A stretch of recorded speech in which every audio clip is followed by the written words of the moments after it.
मेमन साहब, आपने वक्त निकाला, आपका बहुत बहुत शुक्रिया। सबसे पहला और अहम सवाल मेरा यूनान में जो इंसानी अलमिया हुआ है ह्यूमन ट्रैफिकिंग के नतीजे में, उसके ऊपर होगा। ये फरमाइएगा कि इतने बड़े लेवल के ऊपर, इतने मैसिव स्केल के ऊपर इंसानी स्मगलिंग क्या सरकारी इदारों की आशीर्वाद या इदारों के अंदर मौजूद एहलकारों की मिली भगत के बगैर मुमकिन हो सकती है सर? सबसे पहले तो आपको और आपके व्यूअर्स को सबको अस्सलाम वालेकुम, आपकी सारी टीम को अस्सलाम वालेकुम। वालेकुम सलाम। के बाद मैं आपको एक अर्ज करूं कि हमारे पास कानून भी मौजूद है, हमारे पास एफआईए की प्रेजेंस भी गुजरांवाला और गुजरात डिवीजन में बहुत ज़्यादा मौजूद है। और वहाँ पर ये मेरे ख्याल में जो ह्यूमन स्मगलिंग है उसका बिजनेस भी चलता है, ये भी पता है उनको, और मेरे ख्याल में उनके खिलाफ एक्शन भी लेते होंगे। लेकिन थोड़ा सा मैं आपको एक अर्ज करूंगा, बिल्कुल लेते होंगे एक्शन। मुझे चूंकि फिगर्स का पता नहीं, मैं 3 साल से गाँव में हूँ और रिटायर हूँ, ज़ाहिर मेरा इन चीज़ों से फिगर्स वर्क से सर के ताल्लुक नहीं है फिलहाल।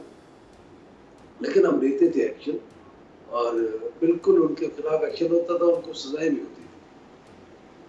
हमने एक लॉ भी पास करवाया था जिसमें जो स्मगल होता है उसको हमने विक्टिम डिक्लेयर करवाया जी। वो उसको अक्यूज नहीं बनाते थे, उसको मुलजिम नहीं बनाते थे, उसको विक्टिम डिक्लेयर करवाते थे। ये तो मासूम है, देखो उस बेचारे ने पैसे दिए, अपने घर के जेवर बेचे या जो भी डंगर बेचा, प्रॉपर्टी बेची, और फैमिली ने सुहाने ख्वाब और अच्छे मुस्तकबिल की उम्मीद में और यकीन पे इसको भिजवा दिए यूरोप। हैविंग सेड दैट, जो सबसे ज्यादा इसमें अलमिया है वो हमारे मुल्क की गुर्बत और हमारे जैसे दूसरे ममालिक। आप देख लें जो भी लोग वहां पे शहीद हुए हैं उनमें पाकिस्तान के साथ साथ गरीब ममालिक के लोग हैं। कभी अमीर ममालिक के जो लोग हैं वो स्मगलिंग नहीं होते, वहां पे स्मगलिंग नहीं होती। और जो ट्रीटमेंट इन लोगों के साथ हुआ है, इनकी तो बेचारों की जान चली गई। लेकिन मोर और लेस जो 5 साल पहले 6 साल पहले जो गया था, आज बड़ा खुशहाल यूरोप में पैदा है, वही उनके लिए आइडियल होता है और वो वहां पे जाकर के वैसा बनना चाहते हैं। उसके साथ भी यही सेम ट्रीटमेंट हो चुका होता है, लेकिन उसकी जान बच गई किसी तरीके से। वो पहुंच गया, इटली पहुंच गया या फ्रांस पहुंच गया या पोर्चुगल पहुंच गया या कहीं भी पहुंच गया। हैविंग सेड दैट, मैं आपको थोड़ा सा एक अर्ज करूं जी, ये लॉ एनफोर्समेंट से ज्यादा ह्यूमन इशू है। जितने लोग दुनिया भर से या गरीब ममालिक से यूरोप जा रहे हैं, वो सारे अनट्रेन्ड लोग जा रहे हैं और सारे के सारे बेचारे शुरू में जा करके मजदूरी करते हैं, जहाँ पे $12 एन आवर या $18 $16 एन आवर मिलता है, और ये लोग बेचारे $8 एन आवर पे काम करते हैं और 12 घंटे काम करते हैं। बहुत ही 2 साल बहुत ज्यादा मुश्किल हालात को वहाँ पे फेस करते हैं। उसके बाद जाकर के इनको कोई झूठे सच्चे कागजात मिलते हैं, फिर जाकर के कोई इनके हालात बेहतर होते हैं। मैं आपको एक अर्ज करूं जी, हमारे जो मतलब लॉ एनफोर्समेंट, आपका बिल्कुल जायज सवाल और बिल्कुल उनकी नाअहली नालायकी है, नहीं होना चाहिए। लेकिन मैं आपको एक अर्ज करूं, जो हमारी दूसरी मिनिस्ट्रियां हैं, ministry of for example overseas Pakistani, ये जो लेबर यहाँ से जा रही है, वहां पे जरूरत है तभी तो जा रही है, वो ज्यादा पैसे दे रहे हैं तभी तो वो लोग जा रहे हैं, मार्केट है वहां पे।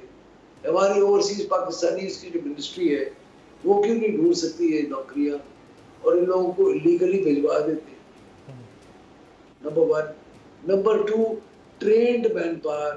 जो हमारे इतने पॉलिटेक्निक और मोनोटेक्निक इंस्टीट्यूट्स खुले हुए, पता नहीं 1947 से मैं तो सुनता आ रहा हूँ, लेकिन यहाँ से सर्टिफाइड होकर के carpenter, painter, barber, electrician, plumber, मतलब मुख्तलिफ ट्रेड्स में हम लोग ट्रेन करते हैं लोगों को, झूठे सच्चे सर्टिफिकेट देते हैं। लेकिन मुझे नहीं पता उनकी खपत हमारे यूरोप की मार्केट में क्यों नहीं है। मुझे हैरत होती है कि हमारी मिनिस्ट्रियां ये काम क्यों नहीं करती।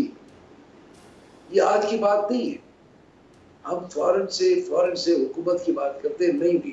ये हमारे उसके जो हमारी जो मिनिस्ट्रियां हैं जी जी। वो शुरू से पता नहीं कब से है, और उनके सेक्रेटरी साहबान भी हैं, उनके हमारे हर चीज़ है, मिनिस्ट्री ऑफ मैन पावर भी है, मिनिस्ट्री ऑफ ट्रेनिंग भी है, उधर ट्रेनिंग का भी ब्रांच है, उधर भी जॉइंट सेक्रेटरी साहब बैठा होगा, उधर भी कोई ना कोई बैठा होगा। और मैं ये समझता हूँ ये हमारी कलेक्टिव रिस्पॉन्सिबिलिटी है, और खास तौर पे मीडिया की, जिसको लोगों को अवेयर करना है दो चीजों में, कि अनट्रेन्ड आदमी की वहां पे कोई वक़्त कोई हैसियत नहीं है। फॉर एग्जाम्पल टेलर मास्टर, आप देख लीजिए यहाँ पर टेलर मास्टर, यहाँ पर जो टेलर मास्टर वो बेचारा क्या कमा रहा है पूरे दिन की दिहाड़ी की लगाने के बाद, और वहां पर क्या कमा रहा है।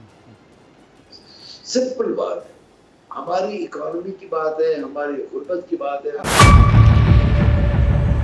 मेयर कराची के इंतखाब की जंग, बोल ने फिर छोड़ दिया सबको पीछे।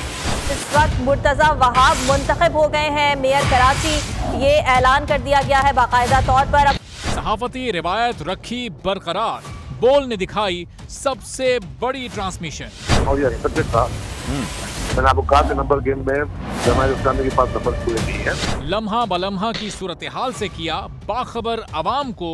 रेंजर्स के एहलकार और पुलिस के एहलकार हैं, वो हाई अलर्ट है, और वो इस बात की कोशिश कर रहे हैं कि अब कोई नाखुशगवार वाक़या जो है वो रूनुमा ना हो सके, क्योंकि बोल है पाकिस्तान का नंबर 1 न्यूज चैनल।